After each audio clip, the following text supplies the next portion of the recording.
Friends, welcome back to my another video. तो आज हम जिस टॉपिक को कवर करने वाले हैं वो है dip and strike and clinometer compass and its uses. ठीक है, ये हम लोग आज स्ट्रक्चरल जियोलॉजी शुरू कर रहे हैं।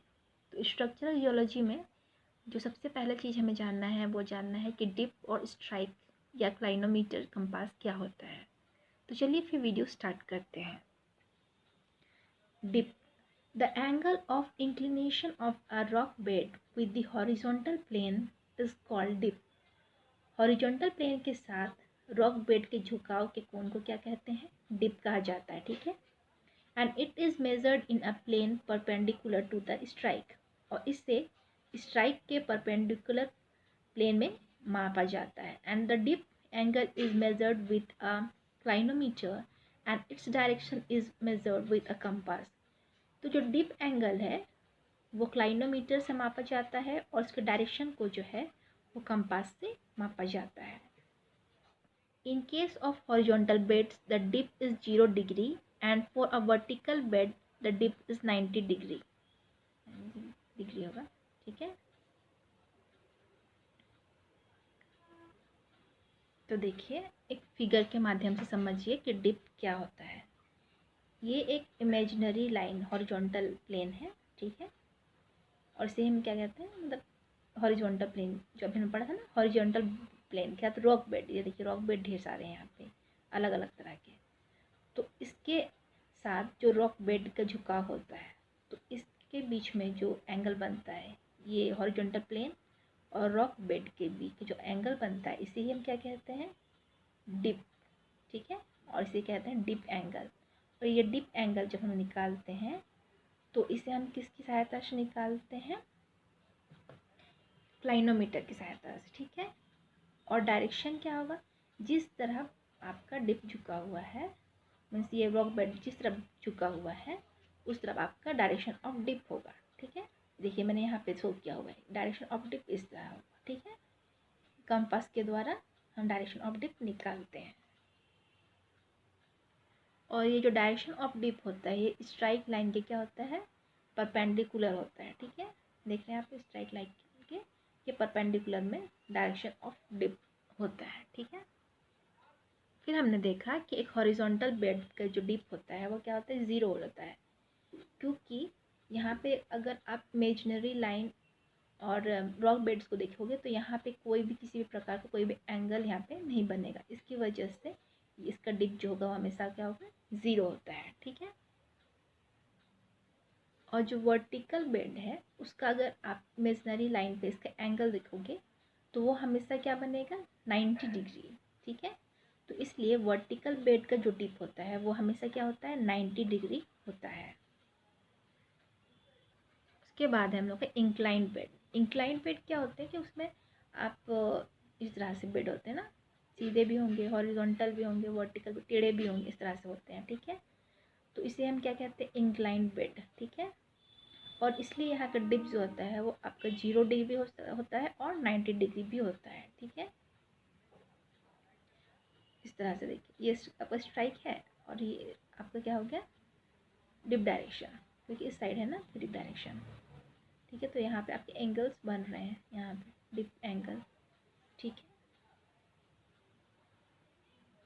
Types of dip, there are 2 types of dip as true dip and apparent dip. तो डिप जो होते हैं 2 तरह के होते हैं, ट्रू डिप और अपेरेंट डिप।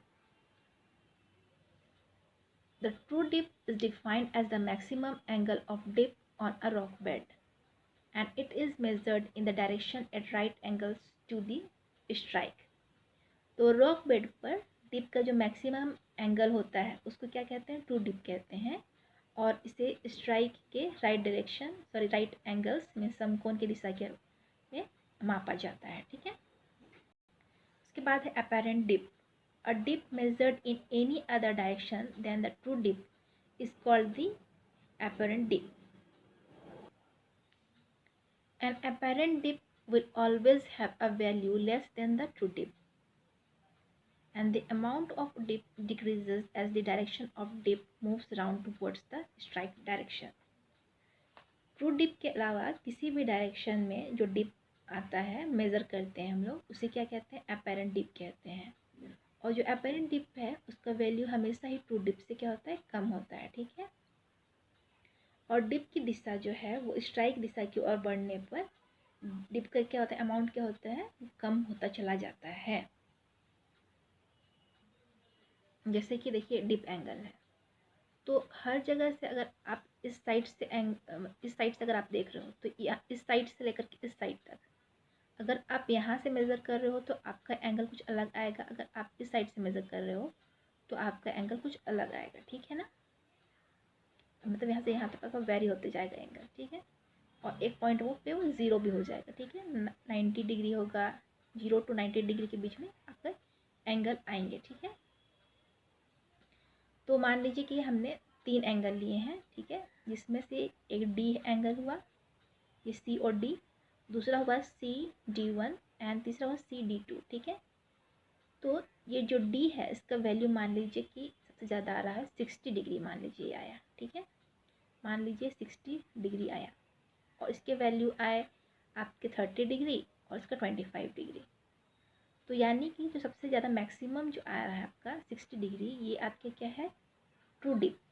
ठीक है, और ये जो ट्रू डिप होगा वो आपके स्ट्राइक लाइन के परपेंडिकुलर भी होगा। ठीक है, तो ये है आपका ट्रू डिप जो होगा वो 60 डिग्री आएगा। उसके बाद जो भी आएंगे वैल्यू जो इससे कम होंगे, 60 से कम होंगे, उन सारे डिप को आप क्या कहिएगा, अपेरेंट डिप कहेंगे, और जो मैक्सिमम डिप होगा उसे आप क्या कहेंगे, ट्रू डिप कहेंगे। ठीक है, strike, the strike may be defined as the direction of a line formed by the intersection of a bedding plane and horizontal plane। तो बेडिंग प्लेन और हॉरिजॉन्टल प्लेन के इंटरसेक्शन द्वारा बनाई गई रेखा को क्या कहते हैं, स्ट्राइक कहते हैं। ठीक है, and the strike is always at right angles to the true dip direction. जो स्ट्राइक जो होता है वो हमेशा ट्रू डिप के समकोण पर होता है। ठीक है, and the direction of the strike is measured by compass with reference to the true north and south। और ये जो स्ट्राइक जो होता है वो कैंपस के द्वारा मेज़र किया जाता है, और हमेशा ही नॉर्थ और साउथ के डायरेक्शन में से मेज़र किया जाता है। ठीक है, तो अभी हमने क्या देखा कि स्ट्राइक क्या होता है। स्ट्राइक मतलब जो बेडिंग प्लेन है, ठीक है, बेडिंग प्लेन मतलब ये वाले प्लेन। ठीक है, इसे बेडिंग प्लेन कहेंगे। और हॉरिजॉन्टल प्लेन, ये हॉरिजॉन्टल प्लेन है और ये बेडिंग प्लेन है। ठीक है, हाँ, तो स्ट्राइक क्या होता है, स्ट्राइक लाइन मतलब कि ये बेडिंग प्लेन, इस तरह का जो आपका रॉक बेड्स के प्लेन जो होते हैं ना, उसका हॉरिजॉन्टल प्लेन, ये वाला इमेजिनरी हॉरिजॉन्टल प्लेन के जब वहाँ इंटरसेक्शन होता है तो वहाँ पर से यहाँ पे इंटरसेक्शन हो रहा है, तो यहाँ से हम एक रेखा खींच रहे हैं, तो उसे हम क्या कहेंगे, स्ट्राइक लाइन। और ये स्ट्राइक लाइन होता है वो डायरेक्शन ऑफ डिप के, यानी ट्रू डिप डायरेक्शन के क्या होता है, राइट एंगल्स पे होता है। ठीक है, और राइट एंगल्स इस तरह होता है ना, आपको पता होगा, इस तरह से। ठीक है, इस तरह से, तो इसे हम क्या कहते हैं, समकोण, है ना। तो ये देखिए स्ट्राइक लाइन इस तरह है और ट्रू डिप इस साइड होगा, या डायरेक्शन ऑफ डिप की दिशा में आपका ट्रू डिप होगा। ठीक है, importance of strike and dip. अब स्ट्राइक और डिप का क्या इम्पोर्टेंस है, ये हमें क्यों पढ़ना ज़रूरी है, देख लेते हैं। To determine the younger bed और फॉर्मेशन, तो क्या डिटरमाइन करने के लिए कि यंगर बेड या उसके फॉर्मेशन को डिटरमाइन करने के लिए स्ट्राइक और डिप जो है ज़रूरी है।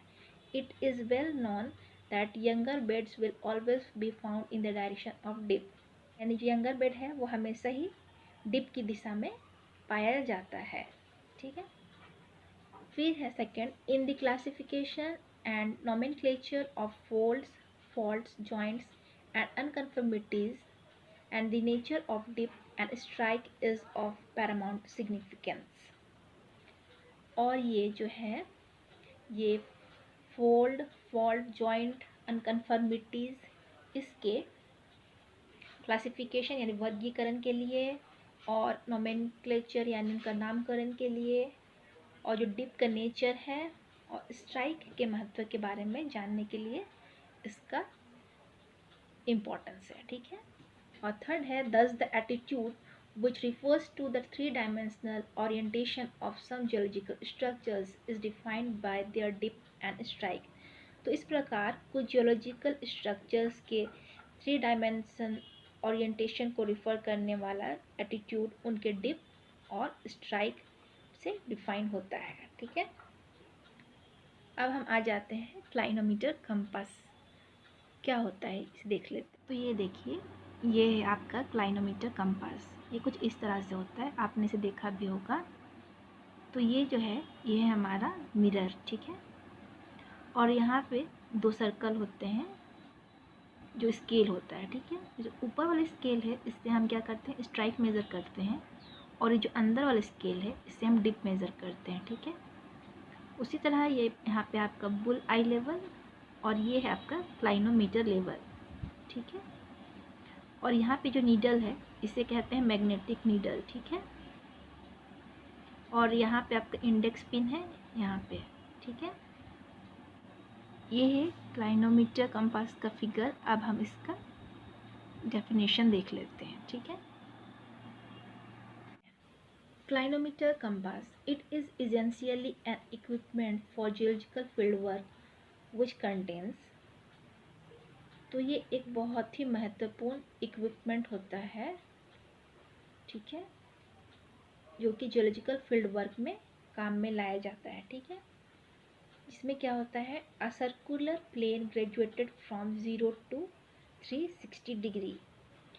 तो इसमें एक सर्कुलर प्लेन होता है जो कि 0 से 360 डिग्री तक होता है, ठीक है। A magnetic needle which gives the direction of north and south and it is useful in the determination of। इसमें एक मैग्नेटिक नीडल होता है जो कि हमें नॉर्थ और साउथ डायरेक्शन का रीडिंग देता है, ठीक है। नॉर्थ और साउथ डायरेक्शन के बारे में बताता है। The strike off any incline bed, यानी कि ये बहुत ही यूज़फुल है किसी भी इंक्लाइन बेड के स्ट्राइक को बताने के लिए, ठीक है। फिर a pointer attached with a freely oscillating pendulum for the determination of dip of any incline bed and their direction. और किसी भी इंक्लाइन बेड के डिप और उनकी दिशा या डायरेक्शन को डिटरमाइन करने के लिए उसमें एक स्वतंत्र रूप से दोलन करने वाला एक पेंडुलम जो होता है, जो कि एक पॉइंटर से क्या होता है, जुड़ा हुआ होता है, ठीक है। It contains a beam which can be only rotated through an angle of 90 degree, is having a small hole at one end and a vertical separator। इसमें एक बीम होता है जिन्हें केवल 90 डिग्री के कोण पर घुमाया जा सकता है और जिसके एक सिरे पर एक छोटा सा छेद और दूसरे सिरे पर एक वर्टिकल विंडो होता है, ठीक है। और इसके साथ क्या होता है, वर्टिकल सेपरेटर के साथ एक वर्टिकल विंडो होता है। And it is use to take bearing at the time of determining one's location in the field. और इसका उपयोग जो होता है वो बियरिंग लेने के समय में किया जाता है, किसी क्षेत्र में एक बार स्थान निर्धारित करने के समय, ठीक है। और के विच क्या होता है, बैक बियरिंग, जो कि क्या है, बैक बियरिंग होता है, ठीक है। Clinometer compass is used for determining the dip and strike of beds in the field for surveying etc। तो इसलिए जो क्लाइनोमीटर कंपास है इसको डिप और स्ट्राइक ऑफ बेड्स के लिए डिटरमाइन करने के लिए उसका यूज़ किया जाता है, किसी भी फील्ड में और सर्वे करने के लिए उसका यूज़ किया जाता है, ठीक है। तो आज की वीडियो में हमने देखा कि डिप, स्ट्राइक और क्लाइनोमीटर कंपास क्या होते हैं। मैं फिर से आपको बता देती हूँ, जो भी यहाँ पे एक देख सकते हैं आप रॉक बेड्स हैं यहाँ पे, ठीक है। और यहाँ पे एक हमने इमेजिनरी हॉरिजॉन्टल प्लेन बनाया है। तो इमेजिनरी हॉरिजॉन्टल प्लेन और रॉक बेड के बीच का जो एंगल बनता है उसे हम क्या कहते हैं, डिप एंगल, ठीक है। उसके बाद जो हमारा हॉरिजॉन्टल प्लेन है और रॉक बेड जहाँ पे इंटरसेक्ट कर रहे हैं वहाँ से अगर हम एक लाइन खींचेंगे तो उसे हम क्या कहते हैं, स्ट्राइक लाइन है। और जो स्ट्राइक लाइन है वो हमेशा आपका नॉर्थ साउथ डायरेक्शन में आपका हमेशा लिया जाता है, और इस साइड आपका क्या होगा, ट्रू डिप होगा, ट्रू डिप और डायरेक्शन ऑफ डिप, ठीक है।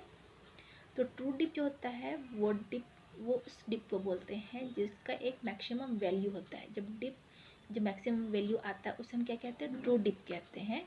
और उसके अलावा आपका जितना भी लेस वैल्यू आ रहा है जो कि आपका ट्रू डिप से कम है, तो उसे हम क्या कहते हैं, अपेरेंट डिप कहते हैं। और अगर आपके जो बेड्स हैं अगर वो हॉरिजॉन्टल है, ठीक है, इस डायरेक्शन पे हैं, तो वहाँ पे आपका जो डिप होगा वो 0 डिग्री होगा। अगर ये बेड्स हैं अगर वो वर्टिकल है, सीधे खड़े हुए हैं, तो वहाँ पे आपका जो डिप होगा वो 90 डिग्री होगा। और अगर आपके बेड इंक्लाइंड है इस तरह से, तब आपका जो डिप आएगा वो 0 से 90 के बीच में, 0 एंड 90 डिग्री ये तो आएगा, ठीक है। तो इस वीडियो में यहीं तक। आई होप कि आपको ये वीडियो समझ में आया होगा, और वीडियो समझ में आया है और अच्छा लगा है तो मेरे वीडियो को लाइक करें, शेयर करें और मेरे चैनल को सब्सक्राइब करें। Thank you.